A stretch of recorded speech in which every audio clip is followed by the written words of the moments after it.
Good evening, how are you? Great. First time I met George, I was working in a comedy club as a door guy. That's how poor I was, okay? Wasn't even working the stage. And I'm working the door one night, and in walks George Carlin. But nobody knows that but me and the bartender, because everybody's facing the stage, and of course the comedian on stage has the spotlight in his eyes. It's George Carlin. This is in the days, by the way, when you could smoke. So I'm smoking. He sits over there, and I'm kind of sneaking looks at him, and he calls me over. And I walk over, and he goes, "Can I bum a cigarette?" I go, "Sure." Give him a cigarette, he lights up, and I walk away. George Carlin smoking one of my cigarettes. A few minutes later, he goes, "Hey." I walk over, says, "You got another cigarette?" I go, "Yeah." Give him another one, light it up, walk away. This happens about 6 more times. In between me and George is a cigarette machine. By the time we got to the 8th cigarette, I said, "Hey, George, you know, there's a cigarette machine right there." He goes, "Yeah, you might want to buy a pack. We're going to need them." Anyways, back in 1972, I was a altar boy at St. Peter's Parish in Worcester, Massachusetts. And I was pretty much good at 2 things, pissing off nuns and pissing off priests. I had no idea what I was going to do for a living. But thank God the Catholic Church, once a month, in the bulletin, would put a list of the banned books and records,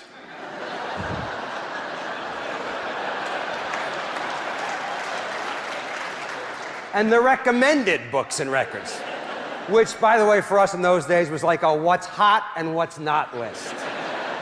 So one Sunday, the paperback version of The Godfather was listed under the books that were not to be read by Catholics, and Class Clown, which was one of the things I was vying to be in my school at the time.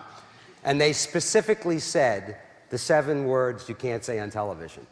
There were 4 altar boys. We pooled our money, left the church after Mass, went to the record store, bought the record, went to this kid's house whose parents were away, and listened right away to the 7 words you can't say on television.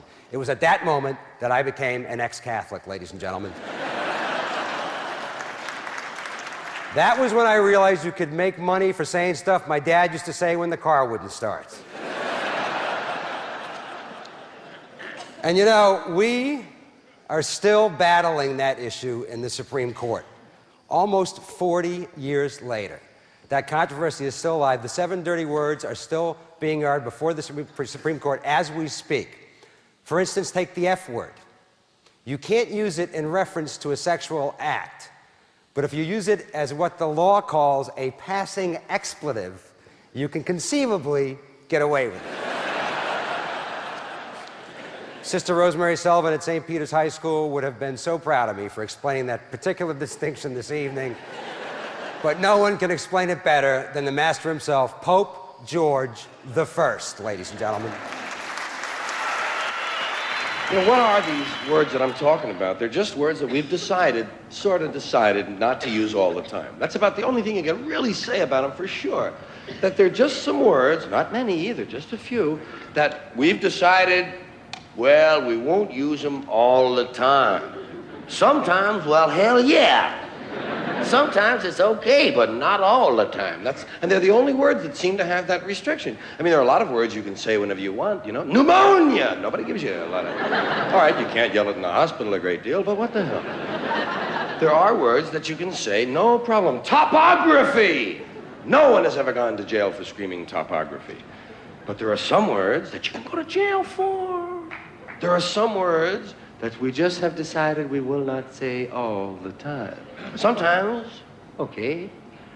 If you're running through the jungle, chasing somebody that we're at war with, you can holler them. If you're shooting a criminal, it's okay. It's the all-American thing. Dirty crook. But if you're with the bishop's wife at lunch, it's better not to ask for the damn lettuce. You know what I mean? It's just like we've decided there'll be some words we won't say all the time. And I was just trying to find out which words they were. For sure, all of them. I wanted a list. Because nobody gives you a list. That's the problem. They don't give you a list. Wouldn't you think it'd be normal if they didn't want you to say something to tell you what it is? Nobody even tells you when you're a kid what the words are that you're supposed to avoid. You have to say them to find out which ones they are. Yeah, you never know what's going to be on the list. Because it's always somebody else's list. You didn't make that up. Somebody told you that. They told you, better not say that. So you gotta, and you don't know what's gonna be on their list. God, people's lists even change from day to day. Some people on Friday night got a list, not about 2 or 3 words. Sunday morning, damn, there's 27 words on it. These are the same people 2 days later, different list. So you gotta kind of watch out what you're gonna believe from them. The trouble is, I was trying to find out what these words might be. And I wanted to know the ones that you could never say on television. I mean the filthy words that are always filthy. There are a lot of these little two-way, double entendre words that have 2 meanings, words that are okay part of the time. I call them like part-time filth. Some of these words, they're only 50% dirty. You have words like ass. Ass is hardly even a dirty word anymore, but it has a few meanings that you can't say on television. That's what I was talking about. What can you say on television? That's another one of those places where we can't use these words all the time. But some of them are all right some of the time. Ass is all right on television. You can say on television things like, well, you've made a perfect ass of yourself tonight. But you can't say, hey, let's go get some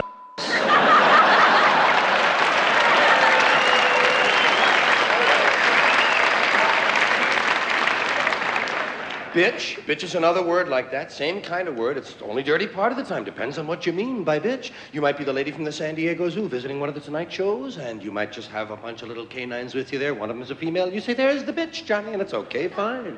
Just don't refer to the singer the same way. That's all. Is that bitch going to do another number? Yes. Animals are fine on those two-way words, and that's it. That's what I was trying to find. The words that were always dirty, not just part of the time, but completely filth. Well, in looking for these words, I kept finding new categories. We have so many ways of describing these dirty words. We have more ways to describe dirty words than we actually have dirty words. That seems a little strange to me. It seems to indicate that somebody was awfully interested in these words. They kept referring to them.